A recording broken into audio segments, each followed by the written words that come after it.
아브라함과 사라는 아브라함이 100세가 됐을 때, 사라가 90세가 됐을 때 그 유업으로, 믿음의 유업으로 이삭을 받습니다. 이미 사라는 20여 년 전에 이미 태가 끊겼고요. 아이를 낳을 수 없는 상황이었고, 또 이제는 아브라함도 그런 상황임에도 불구하고 하나님께서 그 약속을 지키셨어요. 그래서 어떤 우리 삶에 있어서 꼭 필요한 부분들, 또 아주 중요한 부분들에 있어서 돌파가 필요할 때는 하나님은 우리가 기억을 해야 돼요. 믿음의 연단을 요구하신다는 거죠. 어떤 연유로든 어떤 그런 상황이 있다라고 한다면 하나님은 우리에게 믿음을 요구해요. 아멘. 우리가 성장하기 원하고요. 자녀를 주셔도 믿음의 자녀를 주기 원하시고요. 아멘. 가정을 주셔도 믿음의 가정을 원하신다는 겁니다. 아멘. 그것이 더딜수록 아브라함처럼 더딜수록 하나님이 더 크게 이루신다는 것을 기억을 해야 돼요. 뭐 시간만 보내면 되냐, 그게 아닙니다. 내가 그리스도인이 바로 되어져야 돼요. 하나님의 사람이 하나님께서 원하시는 분량만큼 바뀌어야 될 줄로 믿습니다. 그래서 우리가 하갈에 대해서 살펴봤죠. 하갈이 유업을 받았고요. 유산을 받았죠. 하나님께로부터. 인간적으로는 나중에 아브라함을 통해서 받게 되는 거죠. 그 받은 유업은, 그 유산은 또 누구의 것이 돼요? 이스마엘의 것, 자녀의 것이 또 되어지는 것을 보게 됩니다. 근데 우리가 살펴봤던 것은 이스마엘이 받았던 그 유업은, 유산은 또 하갈이 받았던, 그래서 이스마엘에게 전달되어졌던 그 유산은 어떤 유산이었다? 영적이다 아니다? 영적이 아니었다는 거죠. 그것이 참 안타까운 겁니다. 그것을 통해서 우리가 깨달을 수 있는 것은 하나님은 성실하신 분, 신실하신 분, 아멘. 약속을 지키시는 분. 우리가 죽는 그 순간까지 우리에게 하나님은 성실하시다는 거죠. 오늘 하루도 하나님 우리에게 성실하시고요. 지난 한 주간도 마찬가지지만 또 이번 한 주간을 살 때도 그분은 우리에게 성실하십니다. 자, 마지막 세 번째입니다. 오늘 이 세 번째를 나누기로 했죠. 이 하갈이, 이스마엘이 믿음의 유업, 영적 유업, 아브라함의 가문에 들어갈 수 있는 비결. 첫 번째가 뭐다? 정렬이에요. 겸손함입니다. 낮아지는 거예요. 정렬 안에 모든 게 다 포함이 되어져 있어요. 그래서 이 분리의 영은 어떻게든 깨뜨리려고 해요. 왜? 내가 더 나은 것 같고 내 생각이 더 맞는 것 같고 이렇게 계속해서 속인다는 거죠. 속아 넘어가 버립니다. 무서워요. 교회 안에 와 있고 신앙생활 한다 하지만 그 한계를 못 벗어나고 있는 거예요. 진리를 진리대로 못 봐요. 세상을 제대로 못 보는 겁니다. 이상한 필터를 끼고 보는 것과 같아요. 그리고 알지만 두 번째는 무엇이 필요하다? 힘이 필요해요. 마지막 세 번째는 뭐냐? 우리에게 필요한 그 세 번째는 따라서 합시다. 소망이 필요하다. 소망을 가져야 돼요. 그때 영적인 것을 취할 수 있고요. 침노할 수 있고 하나님 나라를 침노하고요. 이 소망이라고 하는 것을 일반적으로 좀 쉽게 얘기하면 그게 비전이고요. 우리가 품는 꿈이고 목표고 우리는 미래를 품어야 돼요. 우리 사후까지도 우리는 품어야 됩니다. 아멘. 이 점이 동물과 가장 다른 점이에요. 소망이라고 하는 것. 대부분의 동물들은 오늘 또 현재 국한됩니다. 육적인 데 집중하죠. 그래서 우리는 그런 하나님이 세상 모든 것을 그렇게 만들어 놓지는 않으셨어요. 배워야 될 것들이 있습니다. 옆에 분이 한번 그렇게 격려해 봅시다. 개미보다는 낫게 삽시다. 잠언서 말씀을 같이 보도록 할까요? 잠언 6장 6절로 11절. 자, 잠언 6장 6절로 11절. 자, 함께 읽겠습니다. 개미에게 가서 그가 하는 것을 보고 지혜를 얻으라. 개미는 두령도 없고 감독자도 없고 통치자도 없으되 먹을 것을 여름 동안에 예비하며 추수 때에 양식을 모으느니라. 게으른 자여, 내가 어느 때까지 누워 있겠느냐? 내가 어느 때에 잠이 깨어 일어나겠느냐? 좀 더 자자, 좀 더 졸자, 손을 모으고 좀 더 누워 있자 하면 내 빈궁이 강도같이 오며 내 곰핍이 군사같이 이르리라. 내 곰핍이 군사같이. 야, 이거 얼마나 무서운 일입니까? 요즘 군사 얘기하면, 군인 얘기하면 무섭잖아요, 지금. 혹시 여러분 집에 개미가 보이거든, 야, 하나님이 사인 주시나 보다 라고 생각하시기 바랍니다. 예, 직장에 개미가 보이거든, 요즘 도시에서 참 보기 어렵지만 보이거든, 그래, 지혜를 배우라고 하나 보다. 여러분, 정렬 얘기하고 있습니다. 개미는 두령도 없고 감독자도 없고 통치자도 없으되, 정렬되어져 있다는 하나님의 법칙 가운데 우리에게 지금 이 시즌에, 지금의 이 때에 이 열심이 필요합니다. 아멘. 코로나로 인한 후유증이 그래요. 게을러져요. 모든 게 다 제약이 되고, 운신의 폭이 좁아지고, 신앙도 마찬가지고 교회도 마찬가지고.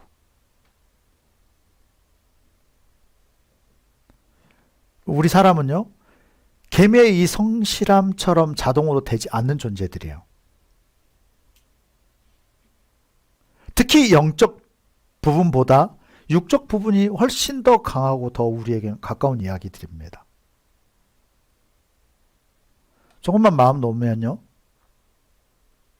또 꾸준함에서 벗어나면 금방 적응해요, 우리 사람은. 여러분 혹시 개미 중에 막 비대한 개미를 보셨나요? 비만 개미? 벌처럼 두꺼워진 개미를 보셨나요? 여러분, 하나님 주신 그 성질대로 살아가고 있어요. 부지런하죠. 뭐 꿀벌 가운데 막 뭐 우락부락 이런 꿀벌 없잖아요. 뭐 알통 생긴 꿀벌 없어요. 성실하게 말벌한테 죽을 줄 알면서도 달려들고 0.5도 차이로 싸울 수 있어요. 열을 내서 말벌을 죽일 수 있습니다. 그러나 대부분의 꿀벌들은 다 죽어나가요. 그래도 성실하게 그렇게 싸우죠. 근데 우리 사람은 그렇잖아요. 타협하고요. 익숙해져 버리고요. 거기서 벗어나기 싫어지고요. 여러분, 이런 얘기를 왜 하느냐? 기도하지 못하면서, 기도하지 않으면서 힘들고 자신이 없다고 하는 말은요, 밥이나 음식을 섭취하지 않으면서 배고프다고 하는 것과 같아요. 좀 이상한 얘기죠. 너무 당연한 얘기 아닙니까? 밥을 안 먹었으면서, 아무것도 지금 안 먹었으면서 허기지다, 배고프다 라고 하는 것과 똑같습니다. 너무 당연한 거 아닙니까?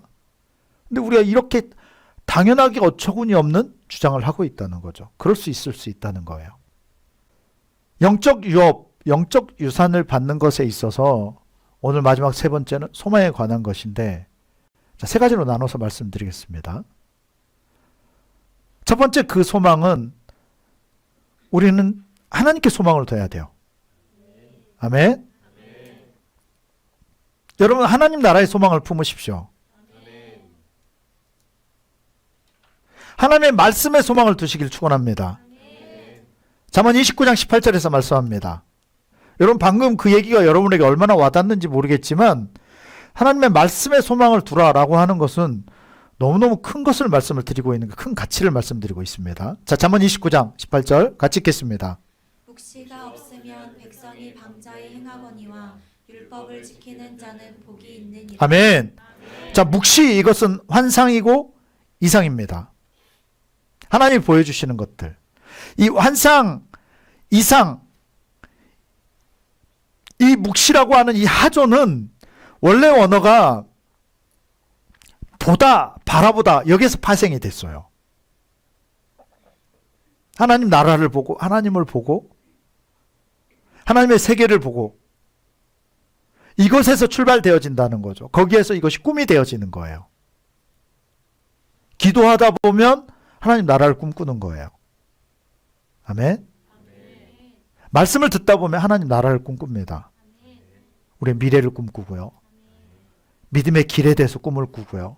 거기에서 눈이 열어지고요. 아멘. 그래서 우리의 소망은 누구에게 둬야 된다? 하나님께 둬야 돼요. 아멘. 하박국 2장 말씀입니다. 2절로 4절 말씀. 그 전에 좀 전에 봤던 잠언 29장 18절에 보면 묵시가 없으면 백성이 어떻게 행한다? 방자의 멋대로 행한다는 거죠. 그러나 묵시는 어떻게 생겨지느냐? 그래서 그 뒤에서 곧바로 말씀하는 거죠. 율법을 지키는 자가 어떻다? 복이 있다. 하나님의 말씀을 지키고 하나님 말씀의 기초가 율법이기 때문에요. 율법을 지킬 때 비전이 열어져요. 소망이 주어집니다. 묵시가 주어져요. 아멘. 자, 그 다음 말씀 봅시다. 하박국 2장 2절로 4절. 자, 같이 읽겠습니다. 여호와께서 내게 대답하여 이르시되 너는 이 묵시를 기록하여 판에 명백히 새기되 달려가면서도 읽을 수 있게 하라. 이 묵시는 정한 때가 있나니 그 종말이 속히 이르겠고 결코 거짓되지 아니하리라. 비록 더딜지라도 기다리라. 지체되지 않고 반드시 응하리라. 보라, 그의 마음은 교만하며 그 속에서 정직하지 못하나 의인은 그의 믿음으로 말미암아 살리라. 아멘. 네. 의인은 믿음으로. 여러분, 우리가 묵시가 우리 명판에 새겨져야 돼요. 가슴에 새겨져야 됩니다. 이 하나님의 비전이 그 비전의 뿌리는 말씀이라니까요. 아멘. 막 이렇게 막 환상 어떤 막 그 영적으로 열어진 이런 차원은 부수적이에요. 그것이 중요한 것이 아니고 기초가 무엇이 돼야 된다? 말씀이 돼야 돼요. 말씀의 기초가 또 무엇이다? 율법. 여러분, 그것이 여러분들의 기초가 되길 바랍니다. 그것이 명판에 새겨지고 가슴에 새겨질 때 그대로 살아가게 된다는 거죠. 그것을 성경은 의인이다라고 표현합니다. 하나님의 의. 여러분, 하나님 말씀이 의거든요. 말씀대로 사는 것이 바로 의인입니다. 그분과 연합이 되어지는 거죠. 아멘. 이 하나님의 마음, 뜻, 계획이 우리의 것이 되어져야 돼요. 이것이 말씀대로 사는 사람의 특권입니다. 여러분, 말씀에 소망이 있어요. 하나님의 말씀이 우리의 삶의 가치가 되고요. 지침이 되어져야 돼요.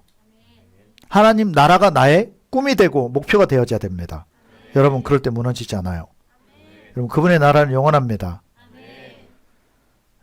하나님이 영원하시고 그분의 나라가 영원해요. 여러분, 하나님께서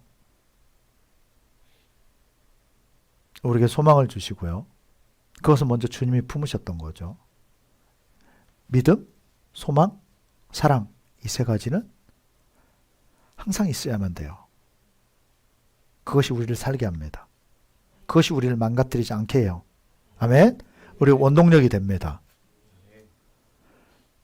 우리의 소망을 주실 뿐만 아니고 통치하시고 또 힘을 주셔서 그 소원을, 우리가 품고 있는 그 소망은 하나님이 원하시는 소원이라는 거죠. 아멘. 여러분, 얼마나 영광스러운 삶입니까? 그 소원을 하나님은 이루기 원해요. 누굴 통해서요? 바로 여러분이에요. 당당하게 얘기합시다. 나를 통해서. 나를 통해서. 내 가정을 통해서. 내 자녀를 통해서. 내 일을 통해서. 아멘. 자, 시편 145편 말씀 봅시다. 13절로 15절입니다. 같이 읽겠습니다. 주의 나라는 영원한 나라이니 주의 통치는 대대에 이르리이다. 여호와께서는 모든 넘어지는 자들을 붙드시며 비굴한 자들을 일으키시는도다. 모든 사람의 눈이 주를 앙망하오니 주는 때를 따라 그들에게 먹을 것을 주시며. 아멘. 주의 나라는 영원한 나라입니다. 아멘. 주의 통치는 대대로 영원한 줄로 믿습니다. 여러분이 보이든 보이지 않든 주님은 지금 통치하고 계십니다. 오늘 여러분의 은혜 가운데 살 수 있는 것이 그 이유죠. 그분은 때에 따라서 먹을 것을 제공하시는 분. 자, 그 뒤에 말씀 시편 145편 19절 말씀 같이 읽겠습니다. 그는 자기를 경외하는 자들의 소원을 이루시며 또 그들의 부르짖음을 들으사 구원하시리로다. 아멘. 누구의 소원을 들으신다? 누구에게 소망을 주신다? 그렇습니다. 하나님을 경외하는 자. 아멘. 하나님을 두려워할 정도로 귀하게 여기는 그 사람. 아멘. 그 사람의 또 부르심도 들으시는 분. 여러분, 하나님의 율법, 말씀이 우리에게는 가장 크고 정확한 비전이에요. 아멘. 진리일 뿐만 아니라 가장 확실한 바른 길이고 최고로 가치롭습니다. 무엇이요? 하나님의 말씀이. 그 말씀 안에 생명이 있고요. 히브리서 4장 12절 말씀처럼 혼과 골수와 육 모든 것까지 다 쪼개시는 분. 또 그 말씀 가운데 미래가 보장되어 있고 그 말씀이 꿈과 우리의 소망의 길이 그 안에 다 담겨져 있어요. 여러분 말씀 많이 묵상하기를 축원합니다. 그리고 말씀을 또 많이 들으시길 축원합니다. 최고로 성공하는 길이 주님의 말씀 안에 이 말씀 안에 담겨져 있는 줄로 믿습니다. 그러나 이 말씀은 그냥 부적 같은 게 아닙니다. 여러분 약을 아무리 앞에 놓는다 해서 내가 낫진 않아요. 이걸 먹고 흡수를 해야 돼요. 내 삶이 이 말씀화 되어져 가야 돼요. 오늘 싸우고 있을지언정 힘든 과정을 지나고 있을지언정 우리의 목표는 이 말씀대로 변해져 가는 겁니다. 이 말씀 안으로 들어가는 거예요.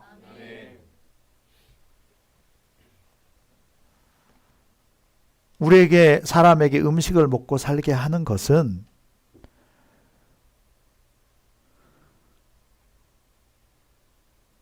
맛있고 재미나고 씻고 듣고 뭐 이런 즐거움도 주시지만 궁극적인 것은 우리에게 음식이 필요한 것처럼 우리에게 여호와의 말씀이 필요하다는 것을 오늘도 보여주고 계시다는 거죠. 이게 잘 이해가 안 되는 사람은 계속 굶어보세요. 금식이 안 되면 굶식이라도 해보세요. 그러다 보면 여러분 깨달아져요. 금방. 근데 우리가 영적인 것을 먹지 않고 말라가는데 그건 잘 깨닫지 못한다는 거죠. 말씀대로 살면 절대 손해 아닙니다. 말씀대로 말씀만이 이세벨의 영으로부터 우리를 분별하고 벗어나게 하는 이정표가 돼요. 말씀대로 살면 반드시 여러분 어떻게 받아들여질지 모르겠지만 여러분이 생각하는 것 그 이상으로 성공하게 돼요. 여호수아서 1장 7절 8절 말씀 보도록 합시다. 같이 읽겠습니다. 오직 강하고 극히 담대하여 나의 종 모세가 내게 명령한 그 율법을 다 지켜 행하고 우로나 좌로나 치우치지 말라. 그리하면 어디로 가든지 형통하리니 이 율법책을 내 입에서 떠나지 말게 하며 주야로 그것을 묵상하여 그 안에 기록된 대로 다 지켜 행하라. 그리하면 내 길이 평탄하게 될 것이며 내가 형통하리라. 아멘. 기록된 대로 다 지켜 행하라. 그리하면 여러분 그래서 성경은 항상 조건적이라고요. 정말 조건적입니다. 근데 그 조건을 빼놓고 보니까 답이 안 나와요. 조건을 빼놓고 보니까 엉뚱한 결과물만 취하는 겁니다. 근데 그 결과가 그래서 주어져요? 안 주어져요? 안 주어지는 거예요. 그래서 과정에 관한 이야기가 있고요. 항상 성경은 대부분 다 조건적이라는 것을 알아야 돼요. 그렇게 보면 눈이 달라져요. 보는 눈이 달라집니다. 그 안에 기록된 대로 다 지켜 행하라. 그럴 때 너의 길이 어떻게 된다? 평탄하게 된다. 앞을 막고 있는 산이 깎이고요. 없어지고요. 하나님이 길을 열어주신다는 거죠. 그것을 우리는 형통하다라고 표현한다는 거예요. 아멘. 이 땅은 태생 자체가 영원하지 않아요. 새 것이 없어요. 새 것이 없습니다. 영원한 것도 없고요. 또 우리가 영원히 갖지도 못합니다. 영원히 가질 수도 없어요.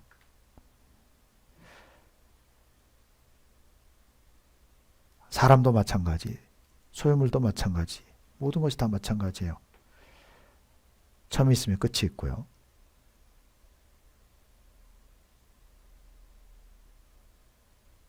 이 땅에서 만족을 우린 찾을 수 없어요. 영원하지 않거든요. 영원하지 않아요. 영원한 것은 없습니다. 다 가질 수도 영원할 수도 없어요.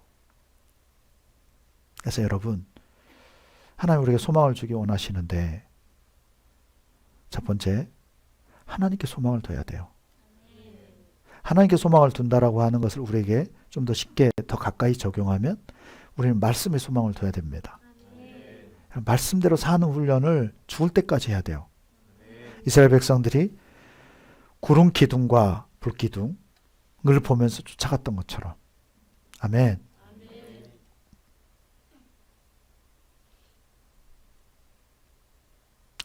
그 불기둥은 성령을 예표하고요. 구름 기둥은 말씀을 예표해요. 여러분, 우리 삶에 이 두 축이 세워지길 축원합니다. 그것이 우리의 꿈이 되고 그것이 우리의 소망이 되길 바랍니다. 아멘. 하나님의 말씀은 성취되게 되어져 있어요. 그래서 여러분 삶 가운데 그것이 성취되는 소망이 될 뿐만 아니고 그것이 완성되는 은혜가 있길 바랍니다. 자, 소망 두 번째. 우리는 어떤 소망을 품어야 되는가? 사역자로서 소망을 품기를 바랍니다. 사명자로서 소망을 품기를 바랍니다. 그리고 따라서 합시다. 전도자로서 소망을 품어야 한다. 네, 우리가 사역자고 사명자예요. 그것의 완성은, 그것의 종합은 무엇인가? 전도자입니다. 아멘. 이 말은 영혼의 소망을 두라는 거예요. 우리를 부르심의 목적이 있습니다. 아멘. 자, 마태복음 25장 말씀 봅시다. 31절로 33절. 자, 같이 읽겠습니다. 인자가 자기 영광으로 모든 천사와 함께 올 때에 자기 영광의 보좌에 앉으리니 모든 민족을 그 앞에 모으고 각각 구분하기를 목자가 양과 염소를 구분하는 것 같이 하여 양은 그 오른편에 염소는 왼편에 두리라. 예, 주 예수를 믿으라. 그리하면 너와 내 집이 구원을 얻으리라. 이건 여러분 다시 얘기하지만 초신자가 아닌 비신자, 세상 사람을 향해서 외치는 전도의 구절입니다. 이제 우리가 배워야 되는 구절은 이런 구절들이에요. 성경 안으로 들어오고 교회 안으로 들어오면 여기에 대해서 하나하나 배워가는 거죠. 자, 그래서 보면 이제 진짜 신앙생활을 하려고 하는 사람들에게 예수님께서는 이 말씀을 하고 계시는 거죠. 인자가 영광으로 모든 천사와 함께 올 때, 예수님 다시 오실 때, 재림하실 때를 말씀하죠. 영광의 보좌에 앉으리니 모든 민족을 그 앞에 모으고 모든 민족, 모든 영혼을 그 앞에 모으고 구분을 시키는데, 나누는데 목자가 양과 염소를 구분하는 것 같이 하여. 여러분, 예수 믿는 자들, 예수를 믿는다라고 하는 자를 교회 다니는 이들을 다 불러 모으고, 그건 세상 사람 아니에요. 이 말씀은 양과 염소로 나누시는데, 두 무리로 나누는데, 요즘 젊은 사람들이 말 쓰는 것처럼 찐을 찾아내는 거죠. 예. 뭐 세상 사람이고 뭐고 다 아무튼 아우러서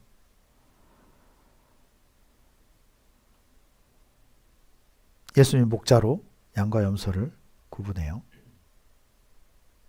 여러분, 이 세상에서는 염소가 필요합니다. 심지어 교회도 염소가 필요해요. 그래서 우리 스스로를 돌아봐요. 혹시 내가 뿔이 나진 않았나? 염소 뿌리진 않는가?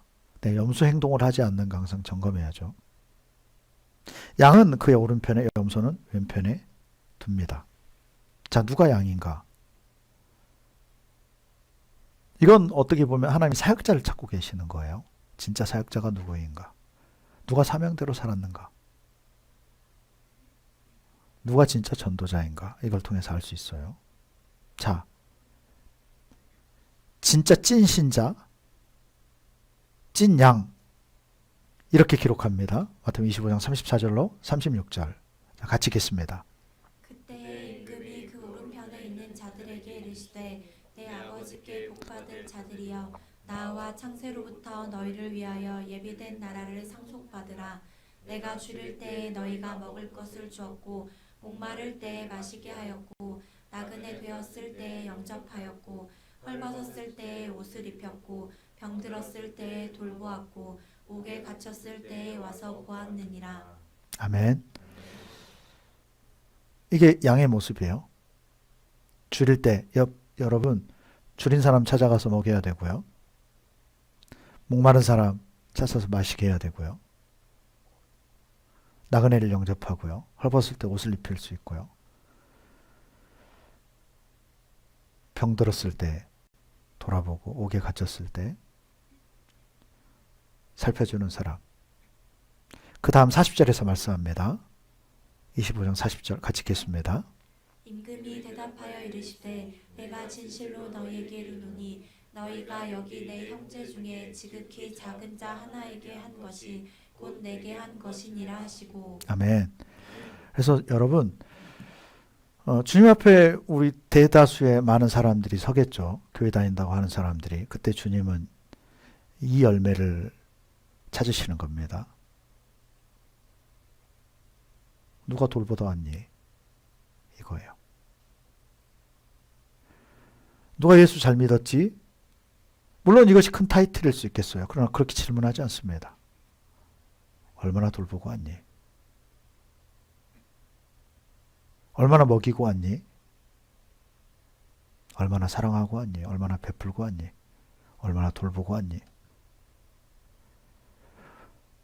작은 사람을 무시하지 않고 어린아이를 돌보고 약자를 돌보고 베풀고 나누고. 근데 여러분 우리 권위자에게조차도 잘 안 된다라고 한다면 답이 없는 겁니다. 여러분 직장생활 하면서도 여러분 급여 때문에만 일을 하고 있다라고 한다면 그건 여기 탈락이에요. 그 여러분이 하는 그 일이 진짜 섬기는 일이 돼야 돼요. 찐 섬기는 자가 양이라는 이야기입니다. 반대로 염소에 대해서는 예비된 영원한 불에 들어간다. 그 기준이 뭐냐? 섬기지 않았다는 거예요. 여러분 얼마나 섬기고 있습니까? 전도하고 있나요? 영혼 돌보고 있나요? 전도하면 부담될지 몰라요. 그러나 여러분 섬기면 전도는 되게 돼 있어요. 예수 안 믿는 사람 찾아가고 있습니까? 어떤가요? 일부러 찾아가나요? 가서 밥이라도 함께 사나요? 여러분 돌봐야 돼요. 그렇지 않으면 주님이 인정하지 않으시겠대요. 양이나 염소 비슷하잖아요. 비슷할지는 몰라도 하나님이 인정하지 않으시겠다는 거예요. 듣고 지나가면 또 끝이에요, 여러분.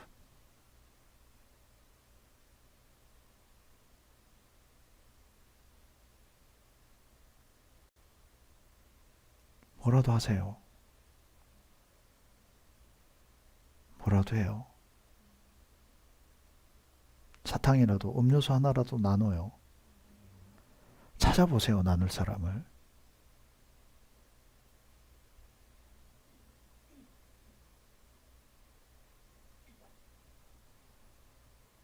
주님을 섬기고 싶다면, 또 주님께 사랑받고 싶다면, 주님을 사랑하고 싶다면, 천국을 상속받고 싶다면 영혼에 매진하십시오. 전도에 매진하십시오. 그래서 우리를 부르셨어요. 왜 이걸 하지 않으면 직무유기예요. 양 아니라는 거죠. 데살로니가 전서 2장 19절로 20절 말씀 같이 보겠습니다. 우리의 소망이나 기쁨이나 자랑의 면류관이 무엇이냐? 그가 강림하실 때 우리 주 예수 앞에 너희가 아니냐? 너희는 우리의 영광이요 기쁨이니라. 아멘.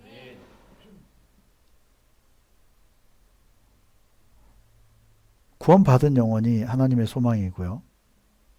우리 사역자의 소망이에요. 아멘. 우리 자신도 마찬가지죠.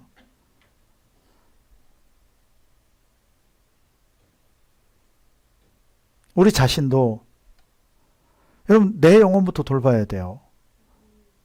내 영혼이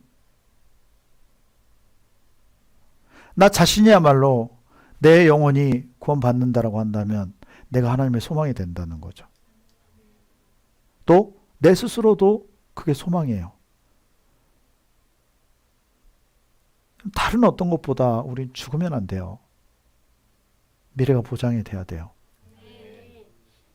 보장이 안 되는데 어떻게 평안할 수 있겠어요?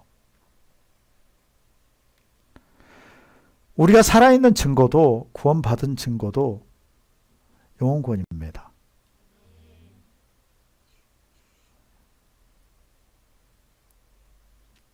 여러분 우리가 살아있다라고 한다면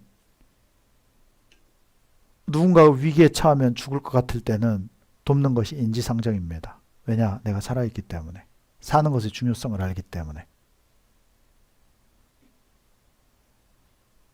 우리 주변에 죽은 영혼들이 너무 많잖아요. 직장에서 상사로만 보지 마세요. 그냥 그 관계로만 보지 말고 영혼을 봐봐요. 안 싸우게 돼요. 인간적 친구로만 보지 말고요. 진짜 그 생명을 보십시오. 여러분 가족 가운데 생명을 보세요. 영혼을 봐요.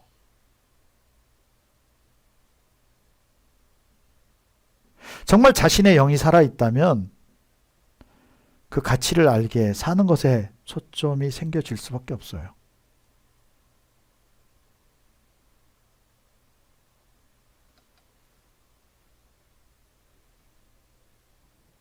우리 살리는 자가 돼야 돼요. 유한한 것에 초점을 맞추면 안 됩니다. 아멘. 우리의 소망이 필요해요. 아멘. 그 소망이 있을 때 영적 위협을 받을 수 있게 된다는 거죠. 마지막 그 소망은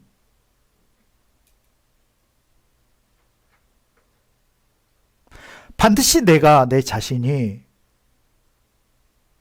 세워질 것에 대한 소망을 품어야 돼요. 아멘. 어떻다고요? 내 자신이 세워질 것에 대한 소망이 필수 불가결합니다. 이것이 우리에게 있어야만 돼요.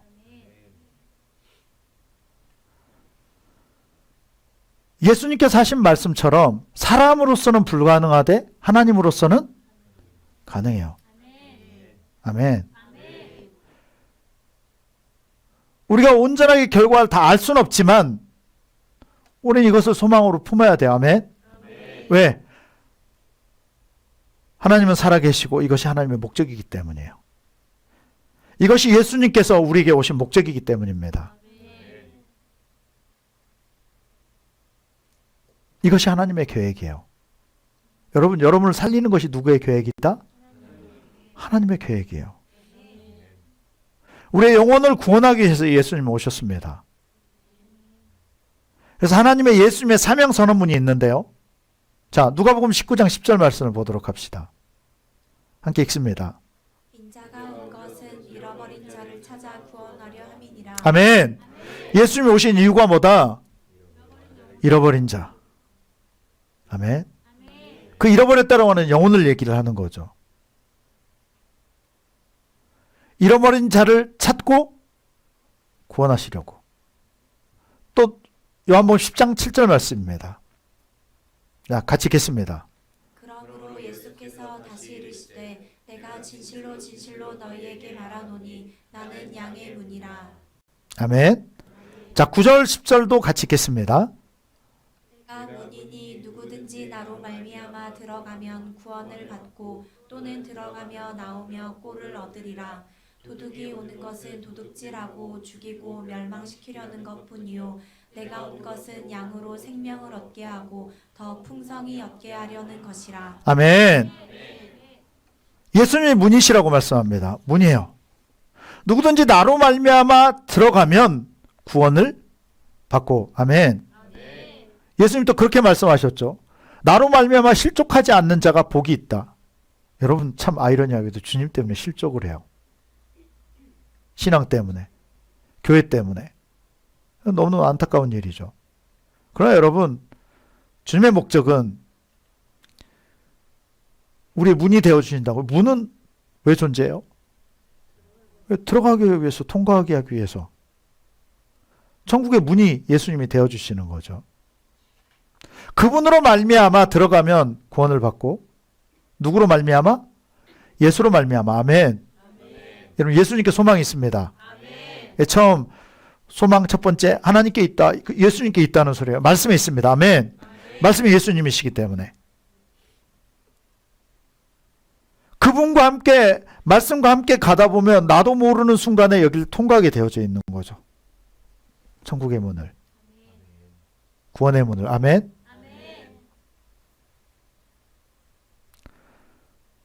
또는 들어가며 나오며 꼴을 얻으리라. 여러분 예수님께로부터 풍성함을 누리시길 축원합니다.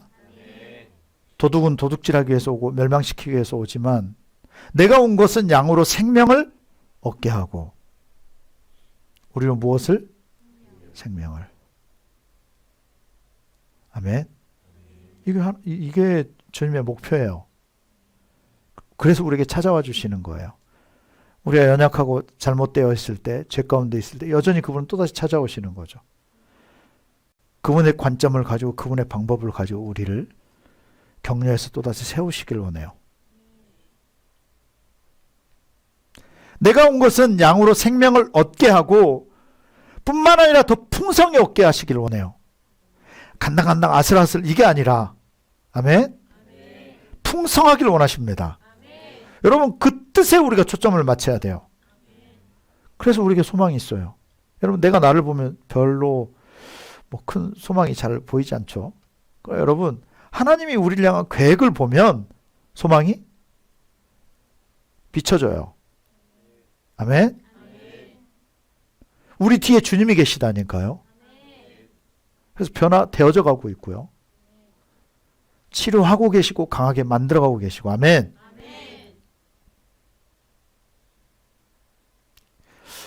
하나님은 복 주신 하나님이십니다. 아멘. 그분에게 그것만 있어요. 예. 그 나라에 너무너무 풍성해요.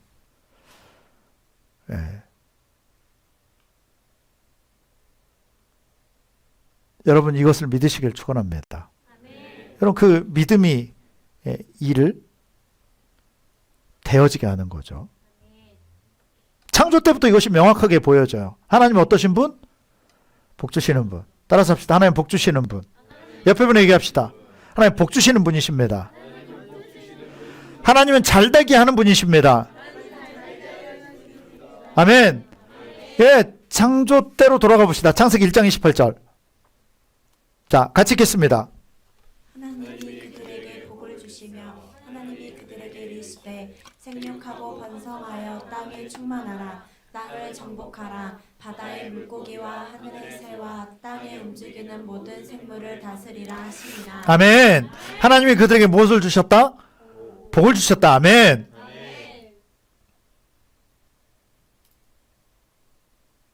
또 창세기 2장 7절에 보면 여호와 하나님이 땅의 흙으로 사람을 지으시고 생기를 그 코에 불어넣으시니 사람이 생명이 되니라. 그냥 딴 것들에는 생명까지 주시지 않으시고 영까지 불어넣지는 않으시고 사람에게는 이 영을 불어넣으셨어. 이게 뭐예요? 내 자식이라는 거죠. 나와 함께 살자는 거죠. 나와 똑같은 동질감. 가장 소중한 것을 주셨어요. 하나님과 함께 할 수 있도록. 이게 무슨 소리냐? 하나님의 형상을 주신 거예요. 이것이. 하나님만 가지고 계신 것을 우리에게 주셨다는 거죠. 우리 얼마나 귀합니까? 우리 얼마나 귀해요? 퇴색되고 일그러져서 그렇지. 우리 본질이 얼마나 귀합니까? 하나님이 이 원형을 회복시키기. 그래서 예수님이 십자가에서 원형을 회복시키신 거예요. 옆에 얼굴 보면서 얘기합시다. 괜찮네.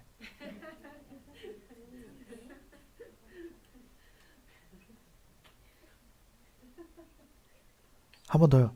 당신 괜찮아 보이네요.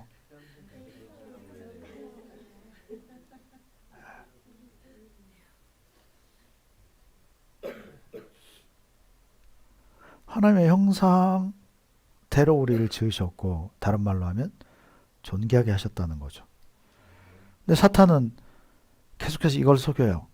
시편 49편 20절 말씀을 같이 보도록 합시다. 49편 20절. 자, 함께 읽습니다. 나 깨닫지 못하는 사람은 멸망하는 짐승 같도다. 우리가 존귀해요. 사탄은 어떻게 한다? 이걸 속여요. 깨닫지 못하게 합니다. 영적 가치를 깨닫지 못하게 하고요. 기도의 가치를 때로는 깨닫지 못하게 하고, 순종의 가치를 깨닫지 못하게 하고,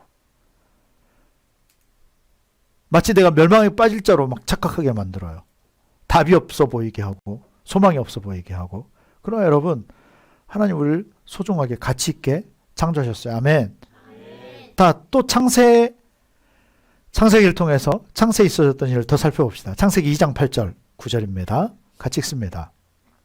여호와 하나님이 동방의 에덴에 동산을 창설하시고 그 지으신 사람을 거기 두시니라. 여호와 하나님이 그 땅에서 보기에 아름답고 먹기에 좋은 나무가 나게 하시니 동산 가운데에는 생명나무와 선악을 알게 하는 나무도 있더라. 아멘. 하나님의 동방의 에덴 동산을 창설하시고, 디즈니랜드보다 더 기쁜 곳이에요. 더 재밌는 것. 그 지으신 사람을 거기에 두시니라. 하나님이 우리에게 뭘 원하시는지 보여주잖아요. 천국이 어떤 곳인지를 예표하고 있어요. 그런 하나님은 공의로우십니다. 그래서 천국에다 아담과 하와를 지으신 게 아니고 이 땅 가운데 최대한 비슷한 모델을 만들어 놓고 거기에 살게 하시는 거죠. 근데 우리가 항상 어려워한 내용이 나와 있어요. 9절에 보면 여호와 하나님이 그 땅에서 보기 아름답고 먹기에 좋은 나무가 나게 하시니, 아름답고 보기에도 좋고 맛있고 생명나무까지 이 안에 다 담겨져 있어요. 그런데 동산 가운데는 무엇이 있더라? 생명나무와 선악을 알게 하는 나무도 있더라. 그러니까 생명나무를 아무 데나 다 두신 건 아닌 거죠. 동산 가운데 두셨어요. 생명나무가 있고 그 옆에는 또 무엇이 있어요? 여러분, 그래서 아담과 하와가 죄를 지었을 때 에덴 동산에 두실 수가 없었어요. 생명나무가 거기 있었기 때문에.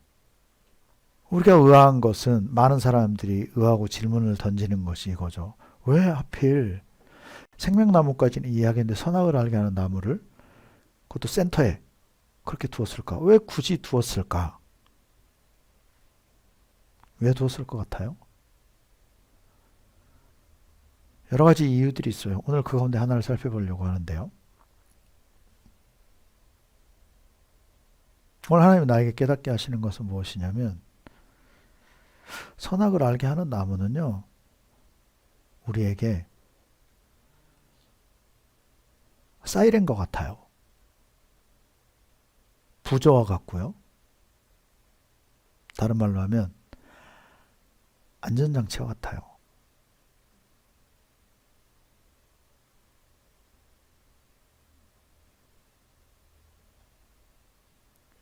무슨 소리일까요? 무슨 말일까요? 안전장치. 그 기준은 뭐냐?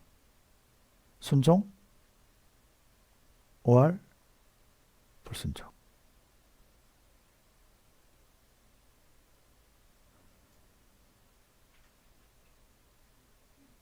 지금 시대에 이렇게 얘기하면 이해하기 쉬울 거예요. 진단 키트와도 같습니다.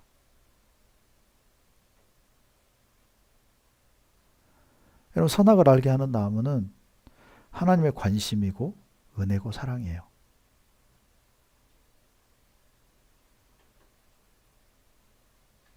죄에 대한 부조와 같아요.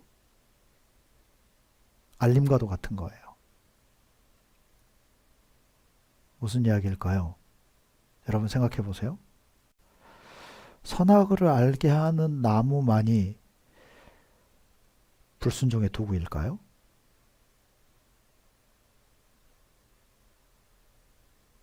선악을 알게 하는 나무만이 하나님과 단절되는 길일까요?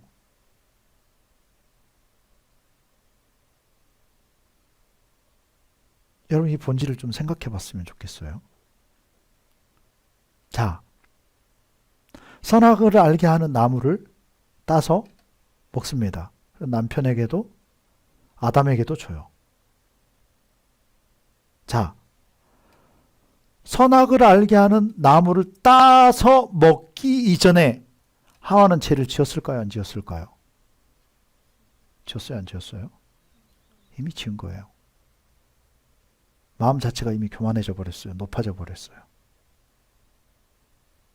이해가 돼요? 사람을 하나님의 형상대로 지으셨다는 의미 자체가 하나님의 권위를 똑같이 주신 거예요, 사람에게. 그 핵심이 뭐냐? 우리 아주 자주 듣죠? 의지예요, 의지. 우리 모두에게 자유의지를 주셨습니다.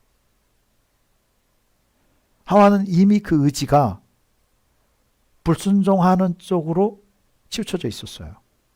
듣는 순간에. 생각 자체가 벌써 넘어가 있는 거예요. 이 자유의지, 즉 이 의지 안에 모든 것이 담겨 있어요. 이해가 돼요? 선악을 알게 하는 나무가 문제가 아니고 그 의지에 대한 표방이 선악을 알게 하는 나무인 거예요. 하나님 보이도록 해놓으신 거죠. 우리에게 지금도 이런 경종을 우리에게 울려주고 계시는 거예요, 하나님께서. 이해가 되십니까? 선악을 알게 하는 나무가 없었다고 죄를 안 지었을까요? 이걸 고민해 봐야 돼요.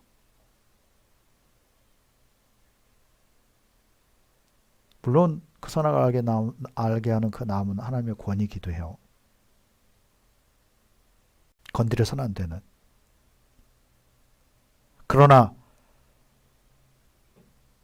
그것은 하나님의 관심이고 은혜고 사랑이에요.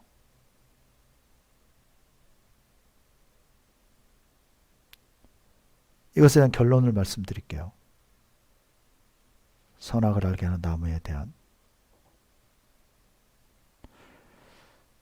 우리의 의지를 주님께 드려야 돼요. 하나님 이걸 원하시는 겁니다. 우리가 우리의 의지를, 그 자유의지를 우리가 믿음으로 하나님의 종이 되어서 주님을 섬기는 자로 하나님 앞에 다시 돌려드릴 때 그것이 헌신이고요. 그때 승리할 수 있어요. 핵심이 무엇이다? 의지예요. 여러분, 하나님이 지금 이 시대에 똑같이 다 주셨다니까. 교회 본인이 선택하고요. 신앙의 스타일 본인이 선택하고요. 기도하고 안 하고 본인이 선택하고요. 그런데 진짜 의지를 하나님 앞에 드린 사람은 순종하고 복종하는 삶을 산다는 거죠. 그 무엇 하나도 내 뜻대로 내 마음대로 하는 것을 기뻐하지 않는다는 거죠. 그분과 이것을 우리는 연합이라고 얘기하는 거예요. 내 삶을, 내 의지를 자꾸 주님 앞에 드리는 거죠.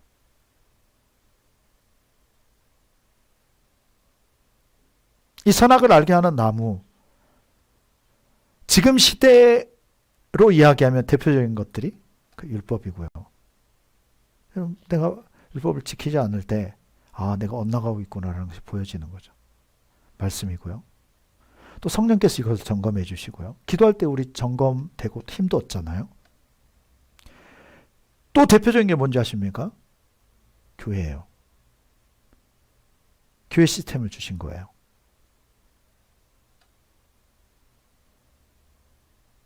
공동체입니다. 그 가운데 또 핵심이 목회자예요. 이걸 통해 점검하게 해놓으신 거죠. 다. 안전장치고요. 아멘. 여러분 이것이 하나님의 관심이고 무엇이라? 사랑이에요. 아멘. 이것이 은혜인 줄로 믿습니다. 선악을 알게 하는 나무를 왜 거기다 둬가지고, 여러분 이거 자체가 죄예요. 이거 비판하고 있는 거거든요. 항상 이런 식으로 접근하는 거죠. 그러니까 하나님이 나빠. 이해도 안 되고 이렇게 가는 거예요. 근데 하나님은 누굴 위해서 두신 거예요? 우리예요. 잘 생각해 봐야 돼요. 하나님 우리에게 소망을 두기를 원하십니다. 아멘. 우리가 자원하고 우리가 의지를 가지고 하는 것을 원해요. 아멘. 그래서 하나님이 주신 이런 것들에 우리가 정렬이 되고 순종할 때 쓴물은 단물로 바뀌어지게 돼 있어요. 믿음의 역사가 나타나는 거죠. 그것이 무엇이든지 하나님 해결하시는 분, 회복하시는 분. 아멘. 에덴의 구성을 하나만 더 살펴봅시다. 창세기 2장 10절로 14절. 자, 읽겠습니다. 강이 에덴에서 흘러나와 동산을 적시고 거기서부터 갈라져 내 근원이 되었으니 첫째의 이름은 비손이라. 금이 있는 하윌라 온 땅을 둘렀으며 그 땅의 금은 순금이요 그곳에는 베델리엄과 호마노도. 아멘. 아멘. 둘째 강의 이름은 기온. 구스 땅, 저주를 화를 복으로 바꾸시는 분. 아멘.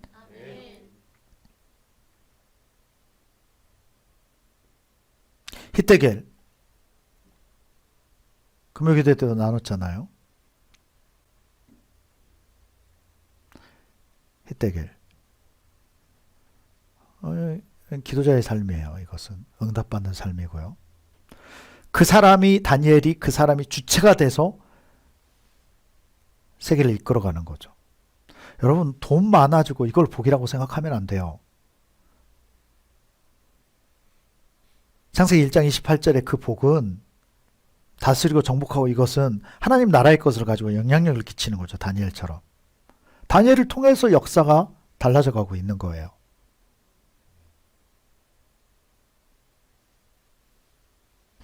오늘 이 네 강을 보면 영육간의 복을 다 그 안에 두셨다는 거죠. 육적인 것은 무시하라는 소리가 아닙니다. 그것까지 담겨져 있어요. 아멘? 그럼 우선순위가 있다라고 한다면 내 영혼이 먼저 잘 돼야 돼요. 아멘? 이 영육간의 복을 위해서 예수님을 보내셨고요. 슈퍼파워이신 성령까지 우리에게 주셨어요. 주셨다니까요. 어떤 사람을 그렇게 얘기합니다. 뭐 성령이 인격이신데 뭐 성령에 대해서 뭐 어려워하고 여러분 주님과 더 친밀감 있길 축원합니다. 왜? 그분을 우리에게 주셨어요. 참 놀라운 일입니다. 하나님 자체를 우리에게 주신 거예요. 우리가 때론 주도해서 하나님이 역사하시는 이런 사건들이 생겨집니다. 참 하나님만이 선하신 하나님만이 하실 수 있는 일이에요. 하나님 자체를 우리에게 선물로 주셨어요. 여러분 그래서 이제는 내가 주님의 것인 거죠. 옆에 아니 스스로 내가 주님의 것이다. 내가 주님의 것이다. 아멘.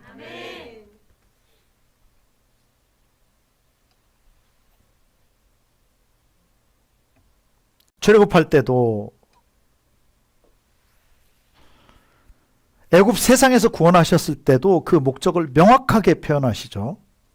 신명기 8장입니다. 1절 함께 읽습니다. 내가 오늘 명하는 모든 명령을 너희는 지켜 행하라.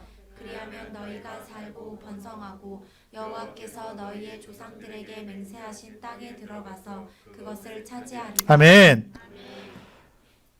그분이 명령하는 그 명령을 너희는 지켜 행하라. 그리하면 너희가 살고 어떻게 하고 번성하고. 그 산다라고 하는 게 여러분 영적으로 사는 거에 포함되길 축원합니다. 그 이야기죠. 여호와께서 너희의 조상들에게 맹세하신 땅에 들어가서 그것을 차지하리라. 그게 가나안 땅이지만 천국을 예표하고 있는 것입니다. 아멘. 내 조상들도 16절입니다. 내 조상들도 알지 못하던 만나를 광야에서 내게 먹이셨나니 이는 다 너를 낮추며 너를 시험하사 마침내 무엇을 어떻게 하면 복 받는다고요? 방금 그 말씀에서 어떻게 하면요? 낮아지는 거요. 낮아지는 거. 낮아져야 말씀대로 순종할 수 있기 때문에. 아멘. 그럼 말씀대로 순종할 때 낮아지게 돼 있어요. 말씀에서 성경에서 주님께서 너희 높아져라 이렇게 가르치신 적 없잖아요. 섬김의 보상이 천국이에요. 아멘. 여러분 믿음의 길을 선택하지 못했던 하갈과 이스마엘에게도 하나님은 그 분깃을 주셨습니다. 기회를 주셨고요. 아멘. 우리가 하나님의 자녀로 살아가기를 자청하고 의지를 드린다는 거죠. 그럴 때 주님이 열어주시는 우리의 미래는 밝아요. 여러분, 주님께 의지를 드리기 위해서 우리가 씨름하잖아요. 우리의 삶을 드리고 나를 드리기 위해서 우리가 씨름해 가고 있죠. 주님이 우리 마음을 너무 잘 아십니다. 믿으십니까? 주님이 더 짠해 하신다는 것을 알아야 돼요. 두려워하지 맙시다. 무엇을 드리자? 의지를. 그리고 여러분 가운데 소망을 두십시오. 우리에게 소망이 필요해요. 첫 번째는 하나님께 대한, 말씀에 대한, 예수님께 우리는 소망을 둬야 돼요. 아멘. 그리고 우리가 주님의 소망이 돼야 되고요. 그게 사역자로 사는 길, 전도자로 사는 길. 그것보다 더 확실한 천국은 없어요. 그리고 마지막 소망은 하나님이 우리를 향한 계획 때문이라는 거죠. 우리 미래에 소망이 있어요. 애써가고 싸워가고 의지가 있다는 거죠. 싸운다는 자체가. 그래서 우리에게 소망이 있어요. 여러분 미래에 소망이 있습니다. 아멘. 왜냐? 그 소망에, 내 미래에 소망이 있는 것의 가장 정점이 뭐냐면 비밀이에요. 알려드릴게요.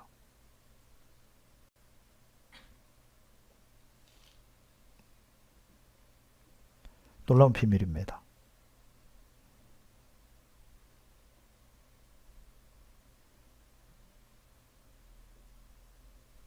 우리가 의지가 있을 때 우리가 하나님께 속하고 하나님 나라에까지 갈 수 있는, 구원의 단계까지 갈 수 있을 뿐더러 이 땅에서 쓰임받을 수 있는 것, 사역자로서 살아가고 주님의 이름을 위해서 살 수 있는 가장 확실한 이유는 사실 이거 좀 전에 하나님이 주신 거예요.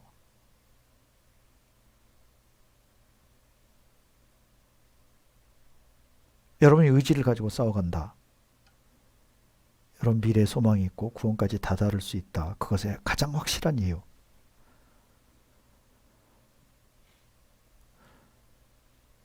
주님이 먼저 포기하지 않아요.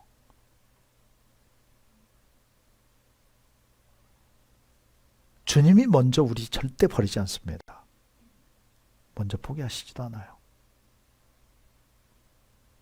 그것이 가장 확실한 보증이에요.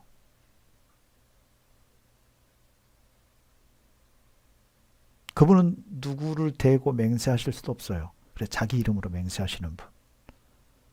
스스로 계신 자, 스스로 계신 분. 그분에게 포기는 없어요. 먼저 버리는 것도 없어요. 아멘. 우리가 의지만 가지고 있다라고 한다면 우리의 미래는 밝습니다. 우리는 소망의 존재예요. 기도합시다.